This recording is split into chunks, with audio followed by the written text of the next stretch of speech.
28 साल। तुझे पता है शालिनी एक दिन भी इस घर में नहीं रहना चाहती थी। क्यों? क्योंकि मैंने उसे झूठ जो बोला था। जब हमारी शादी की बात चली तो वो गांव में रहती थी। मेरी नई नई नौकरी लगी थी शहर में, और शहर भी ये बंबई। सब गांव वालों का ऐसा लगता था मानो बंबई पूरा शीश महल हो। कभी किसी ने देखा तो था नहीं। पूरे गांव में मेरी ऐसी शान शौकत थी मानो मैं टाटा बिरला हूं। सब अपने मन से मेरे बारे में बड़ी बड़ी बातें किया करते थे। मैं यहाँ रहता हूँ, मैं इतना कमाता हूँ, मैं ऐसा खाता हूँ, मैं ऐसा पहनता हूँ। और जब शादी के सिलसिले में शालिनी से पहली बार मुलाकात हुई तो पता क्या बोली? समंदर कैसा दिखता है? मैंने कभी देखा नहीं। मैंने कहा दिखता है, अच्छा दिखता है, बहुत बड़ा बड़ा दिखता है। तो वो बोली मैंने सुना है आपके घर से समुंदर दिखाई देता है। किसी ने बड़ा चढ़ाकर उसको बता दिया होगा। मैंने भी इंप्रेशन मारने के लिए कह दिया हाँ दिखता है, साफ दिखाई देता है। तो पता क्या बोला? हाँ मुंबई है, सबके घर से समुंदर दिखाई देता है। फिर क्या हुआ? फिर क्या हुआ? फिर हमारी शादी हो गई। मैं सीधा उसे लेके शहर आ गया। वो सी फेसिंग मकान का ख्वाब देख कर आ रही थी, और सीधा उसे मैं अपनी 10 बाई 10 की चौल में लेकर आ गया। क्या? आप चौल में रहते थे? और नहीं तो क्या, एक मामूली सा कलर और कहाँ रहेगा है? उस वक्त मैं दादर में एक चौल में रहता था। घर देख के तो शालिनी के होश उड़ गए। बहुत गुस्सा हुई होंगी वो तो। हाँ गुस्सा तो हुई थी और उदास भी। पर नई शादी हुई थी ना तो कुछ बोली नहीं, लेकिन सीधे में उसने बात भी नहीं। और फिर जब 2 हफ्ते बाद में उसे जुहू बीच ले गया समुद्र दिखाने, और फाइनली अपनी आंखों से उसने समुद्र देखा, तब जाकर उसका थोड़ा गुस्सा ठंडा हुआ। फिर 1 साल के बाद आशू हुई। हमने चाल छोड़ी। मैं एक छोटे से वन रूम किचन में आ गया, और फिर अगले 4 साल तक तकरीबन हमने 6-7 घर बदल डाले। समंदर के चलते? हाँ कह सकते हैं। हर बार हम समुंदर के थोड़ा पास तो जाते थे, लेकिन सी फेसिंग देखने की उसकी इच्छा पूरी नहीं हो पाती। और फिर जब तू हुआ तो वो अपने माँ के पास चली गई, तेरी नानी के पास। और वहाँ से फ़ोन करके बोली कि मुन्ने को तब तक लेकर नहीं आऊँगी जब तक तुम ऐसा घर नहीं ढूंढ लेते जहाँ से समुंदर दिखाई देता हो, जैसा कि तुमने पहले कहा था। अच्छा? हाँ भाई, फाइनल अल्टीमेटम दे दिया तेरी माँ ने मुझे। पहले तो मुझे लगा शायद मजाक कर रही होगी, लेकिन सचमुच 1 महीने तक वो नहीं आई। बस फिर क्या था, मैंने भी कमर कस ली और थोड़ा बजट बढ़ाया, और 1 महीने की दौड़ धूप और मशक्कत के बाद एक घर ढूंढ निकला। ये पर इससे समंदर कहाँ दिखता है? दिखता था छत से, दूरबीन लगा के। अच्छा, इतने से माँ मान गई? नहीं, अरे बहुत गुस्सा हो रही थी वो। मैं कह रहा हूं ना कि वो एक दिन भी इस घर में नहीं रुकना चाहती थी, लेकिन कम से कम इस बात की तसल्ली थी उसे कि दूरबीन से ही सही छत से समंदर तो दिखता है। रोज रोज शाम को वो छत पे चली जाया करती थी और दूरबीन लगाकर समंदर निहारा करती थी।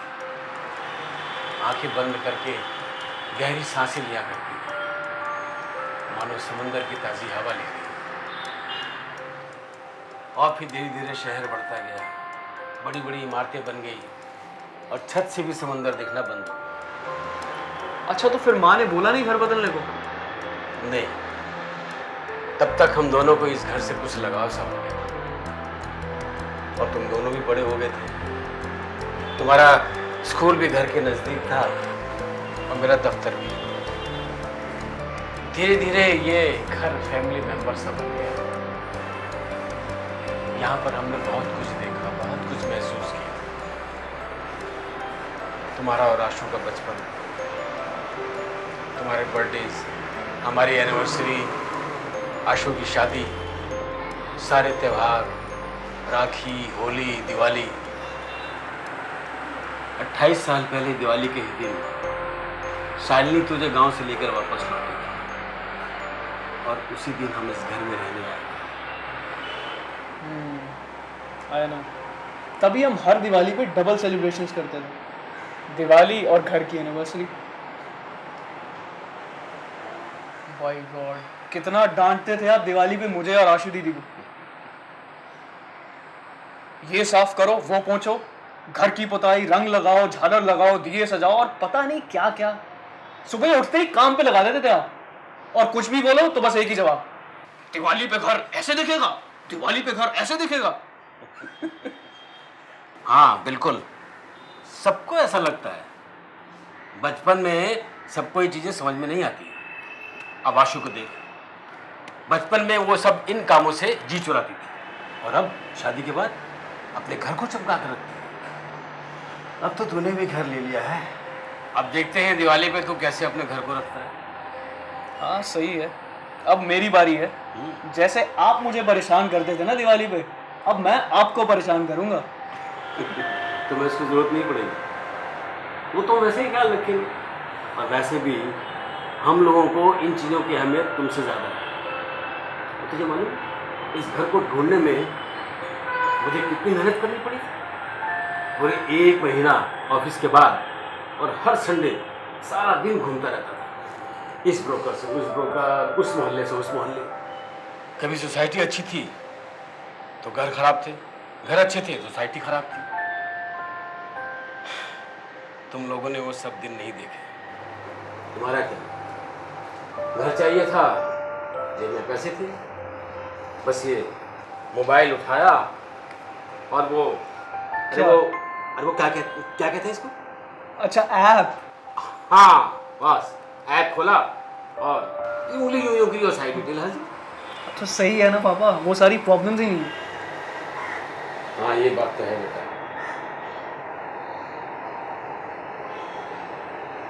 बेटा तुमसे एक बात कही जी। थैंक यू बेटा, तुम्हारे कारण फाइनली शालिनी का सी फेसिंग घर का सपना पूरा हो गया। तुम्हारी में बहुत खुशी है। लीजिए, माँ का फोन आया। लो, नाम लिया और शैतान हाजिर। हाँ माँ,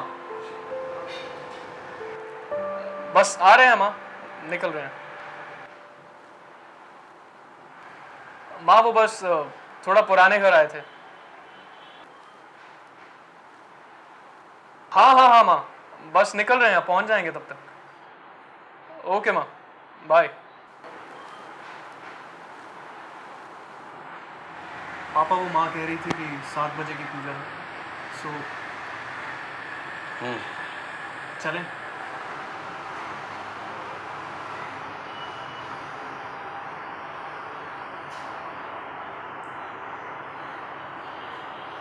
चलते हैं। पापा क्या हुआ?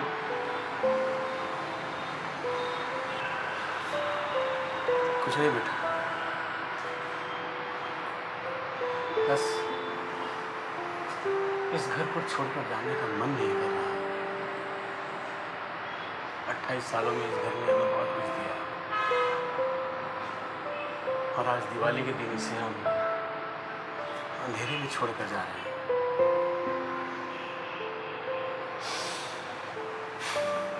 खैर, जिंदगी ऐसी ही चलती है, सबको आगे बढ़ना है। स्वामी। पापा आप 1 मिनट रुकिए, मैं बस अभी आया। अरे अरे क्या हुआ?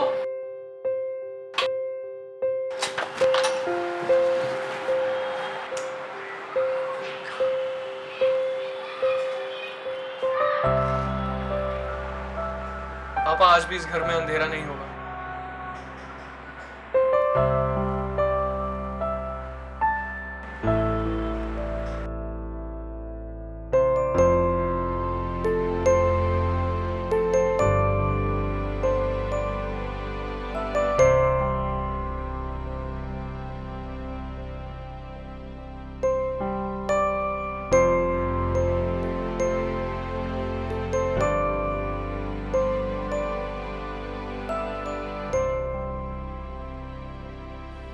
डाउनलोड करिए कॉमन फ्लोर ऐप और इस दिवाली अपने सफ़र की नई शुरुआत कीजिए अपने नए घर के साथ। And please subscribe to emotional fools for more such videos.